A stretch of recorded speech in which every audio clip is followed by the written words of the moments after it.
Estamos no mês de maio, onde o enfoque é a família. Mês de maio, nas nossas igrejas, é considerado o mês da família. E desde o primeiro domingo deste mês, que estamos trabalhando esse tema. No primeiro domingo, nós meditamos sobre Eli, o sacerdote Eli, e como que ele se relacionou com seus filhos Ofni e Finéias. E verificamos que como que ele não foi feliz, né? Não cumpriu a sua missão e a sua função como líder, como pai. E que isso resultou, evidentemente, em coisas muito ruins para a sua geração. Na segunda semana já verificamos o exemplo da mulher cananeia, sírio-fenícia, que tinha sua filha endemoniada e foi buscar ajuda com Jesus, a pessoa certa. E a sua persistência, a sua insistência, o seu amor pela filha, a sua humildade. Então, um exemplo de mãe que é um exemplo para todos nós cristãos, pessoas que creem em Cristo Jesus, que devemos imitar as suas atitudes. A semana passada estivemos focando na vida de Davi. O Davi, o homem segundo o coração de Deus, mas que por um momento ele quase que perdeu definitivamente a sua família por escolhas erradas, por decisões equivocadas. Mas a misericórdia, a bondade de Deus fez com que ele pudesse reverter a situação e Deus restituiu a sua família. Mas ele precisou lutar para que isso ocorresse. Hoje nós estaremos continuando no tema família. Não estaremos expondo um texto como é do nosso costume, mas eu quero apresentar alguns temas importantes sobre a família. Sabemos que a convivência familiar nesses dias de pandemia tem sido mais intensa. Se passa mais tempo com os filhos, com o cônjuge. Mas, ao mesmo tempo, não necessariamente isso tem gerado boas coisas. Isso sim pode ser uma ocasião para bênçãos, mas para algumas pessoas não é bem isso que tem acontecido. Nós sabemos que duas coisas negativas, principalmente, são muito frequentes. A primeira é o aumento da violência doméstica. Então, não só no Brasil, mas em várias regiões do mundo, tem se constatado esse aumento da violência doméstica. Infelizmente, as agressões, principalmente contra a mulher. Um outro aspecto que tem sido negativo é que muitas pessoas nessa pandemia, com medo de ficarem sozinhas, muitas vezes elas aceitam estarem juntos, mas sem resolverem os seus problemas. Muitas vezes por carência afetiva, as pessoas estão ali, mas talvez indiferentes umas com as outras. Mas em tempos de pandemia, não perca a sua família. Esse é o tema da nossa meditação. Não perca a sua família na pandemia. Mas para que você possa ter uma família saudável, uma família funcional, algumas coisas, alguns princípios precisam ser observados. E nós estaremos falando de 4 princípios para que tenhamos uma família saudável nessa pandemia, para que ninguém perca a sua família na pandemia. Porque nós sabemos, e há experiências estatísticas lá da China, de Nova York, as estatísticas no Brasil são mais atrasadas, mas desses outros lugares tem mostrado que o número de divórcio tem aumentado na pandemia. Então, é urgente que possamos refletir e analisar o que a palavra de Deus nos traz sobre esse assunto, para que nessa pandemia ninguém perca a sua família, mas pelo contrário, tenham as suas famílias fortalecidas. E a primeira coisa está lá na base, lá no início, no fundamento, Gênesis 2, 24. Gênesis 2, 24 diz assim: por isso, deixa o homem pai e mãe e se une à sua mulher, tornando-se os dois uma só carne. Uma característica desse texto, desse versículo, é que ele aparece 4 vezes nas Escrituras. Gênesis 2, 24, Mateus 19, 5, Marcos 10, 7, Efésios 5, 31. Ou seja, é o texto que mais se repete nas Sagradas Escrituras. E se um texto se repete por mais vezes nas Sagradas Escrituras, talvez uma luz vermelha deve acender. O que isso significa? Por que esse texto se repete tantas vezes nas Sagradas Escrituras? E o que significa isso? Por isso, deixa o homem pai e mãe e se une à sua mulher, tornando-se os dois uma só carne. Esse é o princípio básico da formação da família. Nenhuma família será bem-sucedida, feliz, ajustada, se esse princípio não for observado. Deixa o homem pai e mãe e se une à sua mulher, tornando-se os dois uma só carne. E tem alguns aspectos aqui. Eu quero falar principalmente de 2. Primeiro é deixar pai e mãe. O que significa isso? Significa que, será que você vai abandonar o seu pai? Você vai abandonar a sua mãe? E você vai falar, agora eu casei, não quero mais saber de vocês, não quero mais falar com vocês, não quero mais vê-los, etc. Não, nada disso. Quando as Escrituras Sagradas dizem que o homem deve deixar seu pai e sua mãe, assim como a mulher também, para se unirem, significa que Deus pretende criar uma nova célula familiar. Significa que para que essa nova unidade familiar seja bem sucedida, ela precisa de autonomia.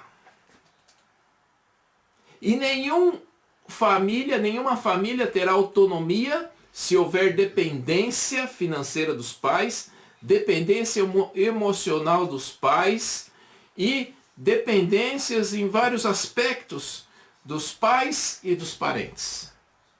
Quando se forma uma nova família, essa família tem que ter autoridade própria, tem que ter autonomia, tem que ser capaz de gerar os seus próprios assuntos, resolver os seus próprios problemas.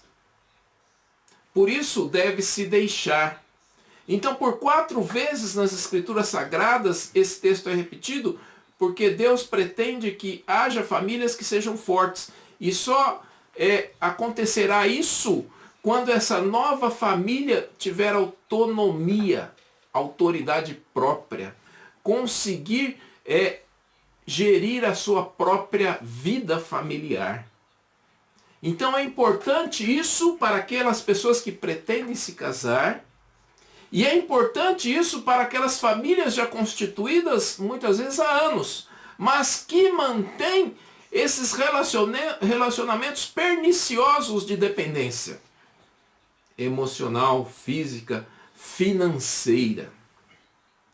Então, esse cordão umbilical precisa ser cortado para que essa nova célula familiar possa se desenvolver.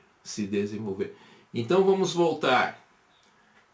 Se você não quer perder a sua família na pandemia, então você tem que tomar as providências necessárias para que as interferências de familiares não prejudiquem o seu relacionamento. Porque até então, no dia a dia, o que isso difere do tempo da pandemia? Sim, há uma diferença. No dia a dia, cada um está no seu mundo. Cada um sai para o seu trabalho, para a escola, para a faculdade. Muitas vezes cada um tem sua diversão no seu celular, nas suas redes sociais. Então cada um vive o seu mundo. Isso muitas vezes vai se tocando isso. Mas quando todo mundo está mais próximo, então os problemas de interferência, os problemas de ingerência começam a ficar notórios. Por isso que na pandemia, talvez muitas pessoas, muitas famílias tenham que resolver essa questão. Quem que manda na minha casa? Quem que é o líder do meu lar? Como que eu posso administrar adequadamente o meu lar? Quem toma as decisões no meu lar? Esse é um aspecto. Eu falei de 2 aspectos. Deixar. Então tem que deixar. O segundo é unir uma só carne. 2 se tornam 1. Mas 1 não se torna mais 2. Tente pegar uma folha sulfite, passe cola e cole uma folha na outra. Você colou 2 folhas, muito bom. Depois de um tempo, tente tirar. Mais ou menos o relacionamento conjugal é isso. 2 se tornam 1, mais 1 não se tornam mais 2. Então, quando nós nos casamos, nos tornamos uma só carne. Isso há aspectos emocionais, sociais e sexuais do casal. Então, 2 se tornando 1. Então, se queremos ter famílias saudáveis, bem-sucedidas e não queremos perder a nossa família na pandemia, observe o primeiro princípio da palavra de Deus. Deixe o homem pai e mãe e se une à sua mulher, tornando-se os 2 uma só carne. Cabe ao casal, então, estabelecer os limites nos relacionamentos de dependência e de interferência. Eu vou repetir. Cabe ao casal estabelecer os limites de dependência e interferência com os pais, parentes e com pessoas próximas. Um dos primeiros e principais problemas nos relacionamentos conjugais é a interferência de parentes. E se o casal não resolver isso, ele corre o risco de ter a sua família destroçada nessa pandemia. Então não perca a sua família na pandemia. O segundo princípio que devemos observar da palavra de Deus é que a união do casal tem caráter permanente. Olha o que diz o texto de Mateus 19:6. De modo que já não são 2, porém uma só carne. Enfatizando o que já foi dito anteriormente. Porque a união conjugal não é algo que deve ser baseado no romantismo. O romantismo tem o seu lugar e a sua importância, não podemos negar isso. Porque nenhum casal vem a se casar, a se unir, se não houver esse romantismo, essa atração, se não houver a paixão. Então a paixão e o romantismo têm o seu lugar. Mas a união conjugal, de acordo com as Escrituras Sagradas, é uma união pactual. É uma aliança. E por último, análise e consequência, o que deve manter unido um casal não é o romantismo, não é a paixão, mas é o pacto. E nem mesmo deve se alegar que é a questão de que eu perdi, não tenho mais o amor, não amo mais, coisa desse tipo. Mas o que nos mantém unidos como casais é o pacto. E esse pacto, ele é baseado no relacionamento do homem com Deus.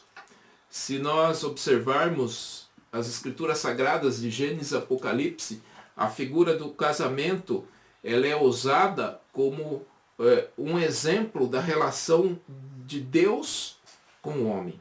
Então, Deus usa essa figura para expressar como que ele se relaciona com o homem. Aí vem a pergunta, né? Então, nesse relacionamento de Deus com o homem, Deus pode largar o homem simplesmente? E eu sempre falo, quando Deus, através de Cristo Jesus, se divorciar da igreja, então você pode se divorciar da sua mulher, do seu marido. Mas sabemos que isso não vai acontecer, porque Cristo Jesus morreu para salvar a igreja. Ele entregou a sua vida por mim e por você. Ele realizou um amor sacrificial. Por isso que a união do casal deve ser permanente.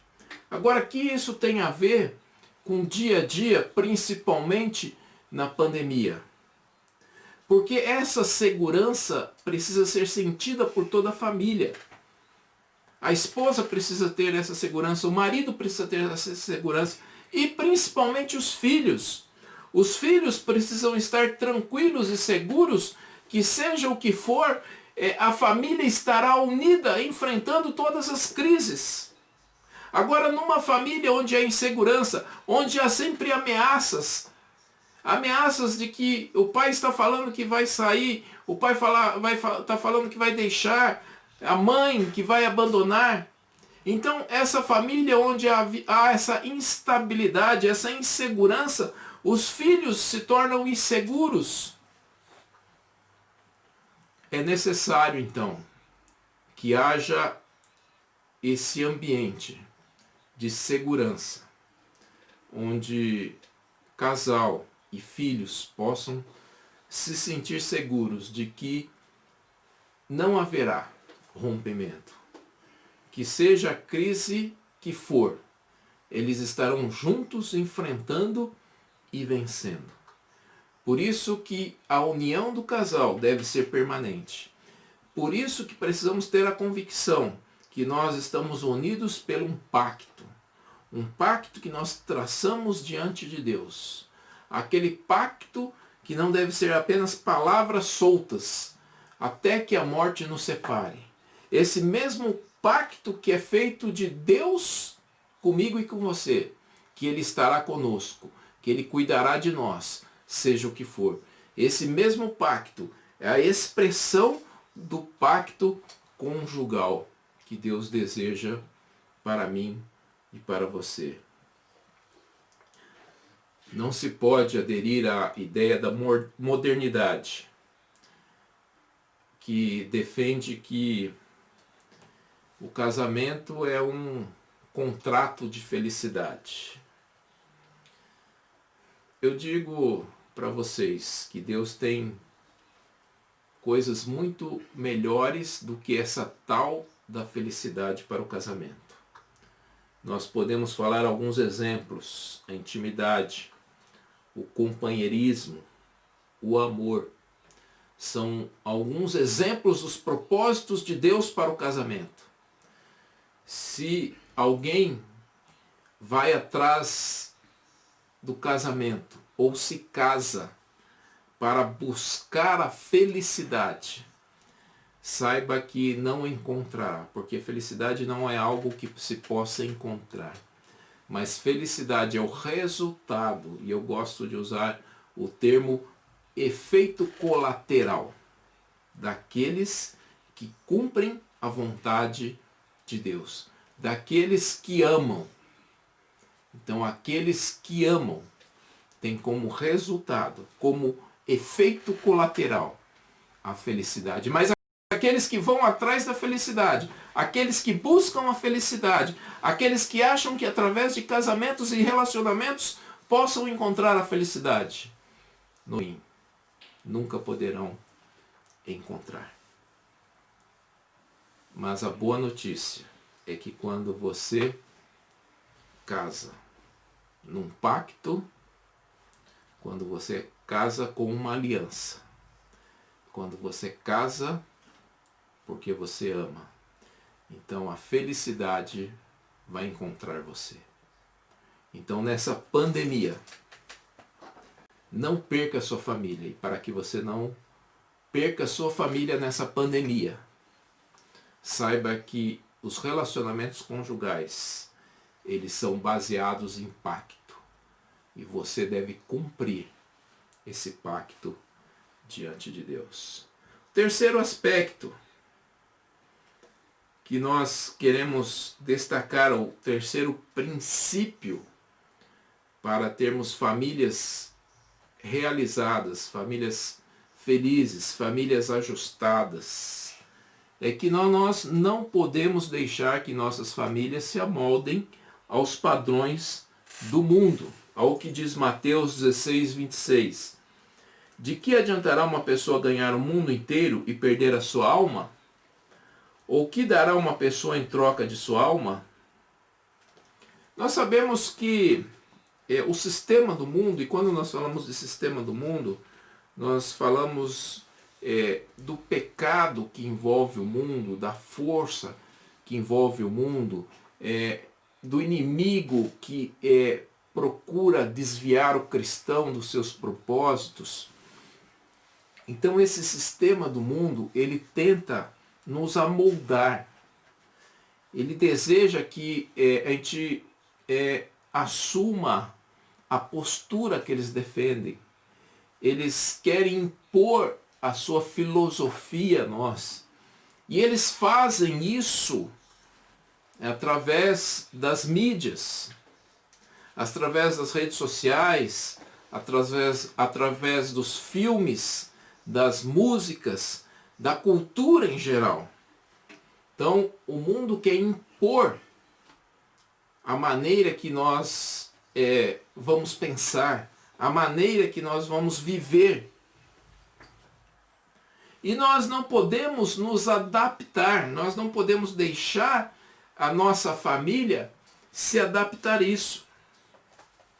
Nós sabemos que às vezes o entretenimento é uma forma de deixar as pessoas assim entorpecidas. É um efeito como as drogas e o álcool. As pessoas ficam tão distraídas, tão envolvidas, que elas não têm mais tempo para ler a Bíblia, as Sagradas Escrituras.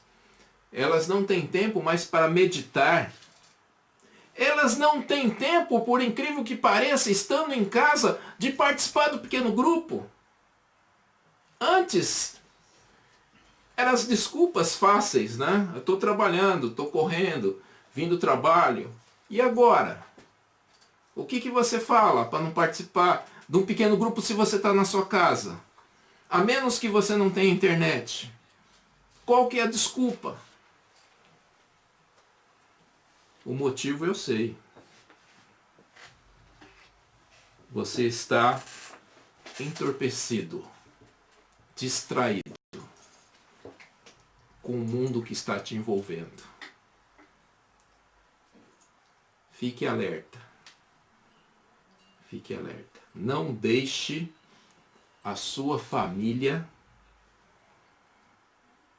se envolver de tal maneira que ela se desvie de Deus e da sua palavra.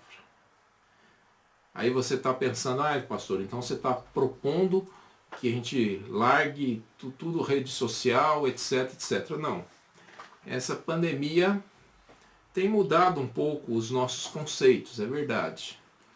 E eu, principalmente, que sempre fui um inimigo de rede social, né? Nunca tive Facebook, agora que eu abri por causa das nossas transmissões da igreja, então eu estou repensando isso.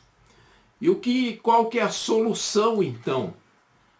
A solução é que a gente deve ressignificar tudo isso. Ressignificar tudo isso. Dar um novo significado, um novo sentido. Então, se nós temos uma rede social, nós devemos agora começar a usá-la para glorificar a Deus através dela. Então, será que você está usando a sua rede social para glorificar a Deus? Você está colocando ali para que as pessoas possam assistir as transmissões da igreja, que elas possam assistir as meditações da igreja? Você está usando a sua rede social, o seu perfil, para que Deus seja glorificado? Então, nesse momento de pandemia em que nós estamos repensando, nós não vamos jogar isso fora, porque isso é a forma de comunicação, de levarmos o evangelho às pessoas, é a forma de evangelizarmos as pessoas, uma forma poderosa, isso tem sido demonstrado nesse período. Agora o que se precisa é dar um novo sentido, repaginar a sua página na rede social. Isso é um desafio para todos nós. Em vez de ficarmos adormecidos, distraídos com tantos entretenimentos que nos é oferecido, então vamos ressignificar tudo isso para a glória de Deus. E quando nós fazemos isso, nós estamos deixando de nos amoldar ao mundo, estamos fazendo o que diz aqui: de que adianta uma pessoa ganhar o mundo inteiro e perder a sua alma? Ou o que dará uma pessoa em troca da sua alma? Nós estamos vendo o que Deus está fazendo através dessa pandemia. Não creio que ele seja o agente do mal, mas que ele use de tudo isso para os seus propósitos benignos, bons, para as suas intenções. E nós estamos vendo a obra do Senhor. Lemos um salmo em que diz, Salmo 46, venham contemplar as obras do Senhor, que tem feito desolações na terra. Ou será que essa pandemia não é uma desolação? Ele faz cessar as guerras até os confins do mundo, quebra o arco e despedaça a lança. Sabe o que significa isso? Ele acabou com os propósitos de todos os arrogantes, de alguns cristãos arrogantes também. Todos os nossos planejamentos, os nossos propósitos foram despedaçados, quebrados diante do Senhor. Venham contemplar as obras que tem feito desolações na terra. Tudo isso para chamar as pessoas aquilo que é mais importante, para que as pessoas reavaliem os seus valores. O que adianta ganhar o mundo inteiro e perder a sua alma? O que adianta ficar rico e passar a eternidade no inferno sem Deus, sem salvação?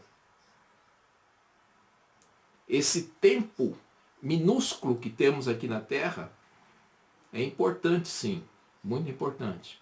Mas ele é muito pequeno perto da eternidade que nos espera. Por isso, no momento de pandemia, onde Deus despedaçou o arco, onde ele despedaçou a lança, ele quebrou o arco, é momento de reflexão. Quais são os nossos valores? O que é mais importante? O que é mais importante? Então, vamos reajustar os valores. E nesse reajuste de valores, o primeiro é o reino de Deus. Olha o que diz Mateus 6,33. Mas busquem, em primeiro lugar, o reino de Deus e a sua justiça, e todas essas coisas lhe serão acrescentadas. Então, Deus em primeiro lugar. Deus em primeiro lugar. Porque algumas pessoas, ou muitas pessoas, vão morrer nessa pandemia. Isso é real. Tenho orado a cada dia para que ninguém da nossa comunidade, da nossa igreja, seja atingido por ela. Mas isso está chegando muito perto de nós. E nós sabemos disso. E sabemos que muitas vidas vão se perder. E que adianta se essas vidas não tiverem Deus e a salvação? Que adianta ganhar o mundo inteiro e perder a sua alma? No ajuste de valores, Deus então deve estar em primeiro lugar. Então, no ajuste de valores, vamos colocar Deus.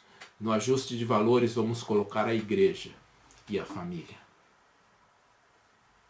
Então, nós vamos fazer um ajuste. Eu não sei se a família está na frente ou a igreja. Isso é uma discussão, muitas vezes, que não leva a nada. Pode ser que muitas vezes a família esteja em primeiro lugar, porque se seu filho estiver doente, você vai cuidar dele em primeiro lugar. Mas se estiver tudo bem na sua família, você vai na igreja em primeiro lugar. Então, eles estão mais ou menos no mesmo patamar. Deus está em primeiro lugar. Deus está em primeiro lugar. Então, vamos fazer esse ajuste de valores nesse momento. Que adianta ganhar o mundo inteiro e perder a sua alma. E nesse ajuste de valores, precisamos repaginar, ressignificar as nossas redes sociais, o seu Facebook e outras redes mais que você venha a usar. Não vamos abandonar, porque são ferramentas poderosas de testemunho, de evangelização, mas precisamos usar isso para glorificar a Deus e não podemos nos acomodar ao mundo, aos parâmetros do mundo, à vontade e o querer do mundo. Se não queremos, então, perder a nossa família na pandemia, não podemos nos ajustar ao mundo. Mas como nos diz Romanos 12, 1 e 2, precisamos transformar com a renovação da nossa mente. E o quarto e último princípio é para que tenhamos famílias saudáveis, para que tenhamos famílias funcionais, não somente nessa pandemia, mas depois dela, porque todos os valores que nós aprendermos ou reaprendermos ou adquirirmos nesse período devem permanecer depois dele. Então, o quarto princípio é que cada um deve fazer a sua parte.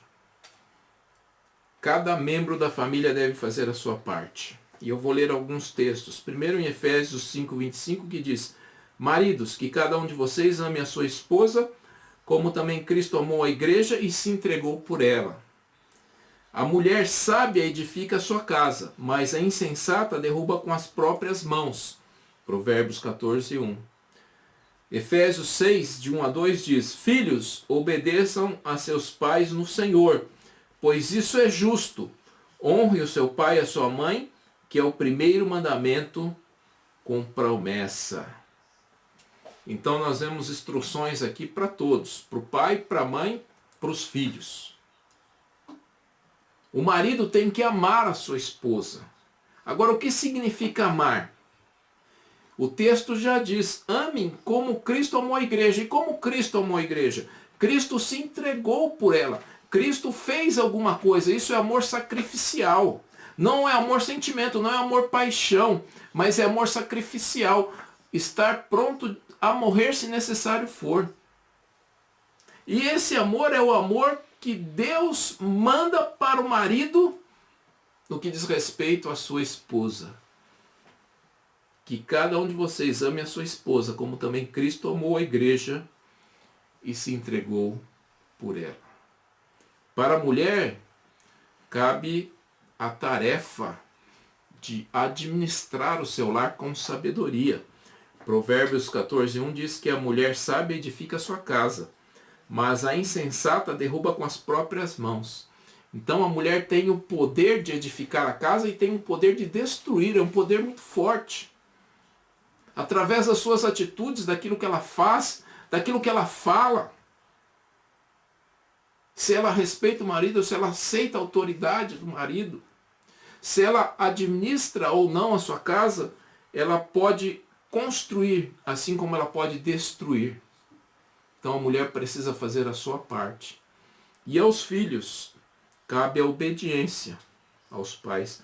Aos filhos cabe honrar o pai e a mãe. Então, se queremos ter famílias estruturadas, se não queremos perder as nossas famílias nessa pandemia, cada um precisa fazer a sua parte. E certamente, dessa forma, não apenas sobreviveremos à pandemia, mas sairemos fortalecidos dela. Nunca mais seremos os mesmos, porque o Deus que está no controle do universo, que está no controle da pandemia, Ele quer usar isso para nos abençoar. E a nossa oração deve ser para que Deus não desperdice essa crise na minha e na sua vida. De maneira que essa crise proporcione a mim e a você crescimento, desenvolvimento, mudança e muitas vezes arrependimento. Enfim, meus irmãos, muitas famílias estão sendo destroçadas nesse período onde elas estão convivendo juntas porque nunca aprenderam a esse convívio. Mas se nós seguirmos os princípios da palavra de Deus, não só não perderemos a nossa família na pandemia, mas estaremos fortalecendo a nossa família nesse período que Deus nos dá a oportunidade. Que Deus vos abençoe, que a sua família seja uma família abençoada no Senhor Jesus Cristo. Amém. Vamos